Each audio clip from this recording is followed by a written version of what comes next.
तो आज है उत्पन्ना एकादशी। तो एकादशी उत्पन्ना एकादशी की कथा आप लोग सुनेंगे। श्री राधे सभी को, श्री हरि। तो ये है उत्पन्ना एकादशी की व्रत कथा। श्री सूत जी 88,000 ऋषियों को कहने लगे कि विधि सहित इस एकादशी का व्रत महात्म्य तथा जन्म की कथा भगवान कृष्ण ने युधिष्ठिर को सुनाई थी। सतयुग में एक महाभयंकर राक्षस मुर नाम का प्रकट हुआ। उसने अपनी शक्ति से देवताओं को विजय किया और उन्हें अमरावतीपुरी से नीचे गिरा दिया।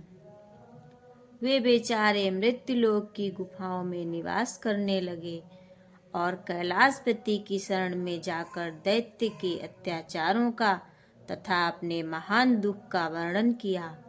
शंकर जी कहने लगे, आप भगवान विष्णु की शरण में जाइए। आज्ञा पाकर सब देवता क्षीर सागर में गए, जहाँ शेष की सैया पर भगवान शयन कर रहे थे। वेद मंत्रों द्वारा स्तुति करके भगवान को प्रसन्न किया। तब प्रार्थना करके इंद्र कहने लगा, एक जंग नाम का दैत्य ब्रह्म वंश से चंद्रावती नगरी में उत्पन्न हुआ। उसके पुत्र का नाम मुर है। उस मुर दैत्य ने हमें स्वर्ग से निकाल दिया। आप ही सूर्य बनकर जल का आकर्षण करता है। आप ही मेघ बनकर जल बरसाता है। भूलोक के बड़े बड़े कर्मचारी देवता सब शरणार्थी बन चुके हैं। अतः आप सब बलशाली दैत्य को मारकर हमारा दुख दूर कीजिए। भगवान बोले, हे देवताओं, मैं तुम्हारे शत्रु का शीघ्र संहार करूंगा। आप निश्चिंत होकर चंद्रावती नगरी पर चढ़ाई करो। मैं तुम्हारी सहायता करने को पीछे से आऊंगा। आज्ञा मानकर देवता लोग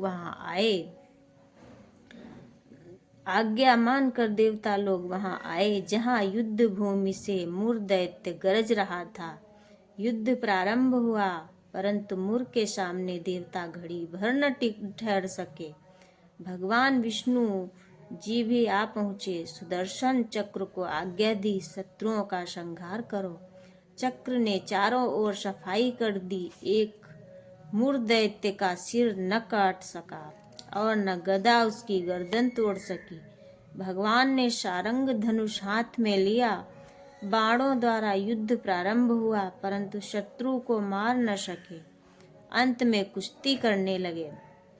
हजारों वर्ष व्यतीत हो गए, परंतु प्रभु का दावबंध एक न सफल हुआ। मुर दैत्य पर्वत के समान कठोर था। प्रभु का शरीर कमल के समान कोमल था। वह थक गए। मन में विश्राम की इच्छा उत्पन्न हुई। शत्रु को पीठ दिखाकर भाग चले। आपकी विश्राम भूमि बद्रिकाश्रम थी। वहां एक गुफा 12 योजना की थी। हेमवती उसका नाम था। उसमें घुसकर सो गए। मुर दैत्य भी पीछे चला आया। सोते हुए शत्रुओं को मारने के लिए तैयार हो गया। उस समय एक सुंदर कन्या प्रभु के शरीर से उत्पन्न हुई, जिसके हाथ में दिव्यास्त्र थे। उसने मुर के अस्त्र शस्त्रों को टुकड़े टुकड़े कर दिया, रथ भी तोड़ दिया। फिर भी उस सूरवीर ने पीठ न दिखाई। कुश्ती करने को कन्या के समीप आया। कन्या ने धक्का मारा, गिरा दिया और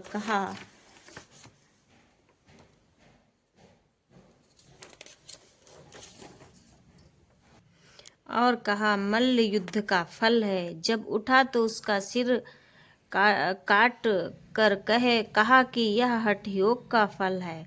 तब मुर की सेना पाताल को भाग गई। भगवान निद्रा से जागे तो कन्या बोली, यह दैत्य आपको मारने की इच्छा करके आया था। मैंने आपके शरीर से उत्पन्न होकर उसका वध किया। भगवान बोले, तुमने सर्व देवताओं की रक्षा की है। मैं तुम पर प्रसन्न हूँ, वरदान देने को तैयार हूँ। जो कुछ मन में इच्छा हो मांग लो। कन्या बोली, जो मनुष्य मेरा व्रत करे, उनके घर में दूध पुत्र धन का निवास रहे, अंत में आपके लोक को प्राप्त कर सके। भगवान बोले, तू एकादशी तिथि को उत्पन्न हुई है। इस कारण तेरा नाम एकादशी प्रसिद्ध होगा।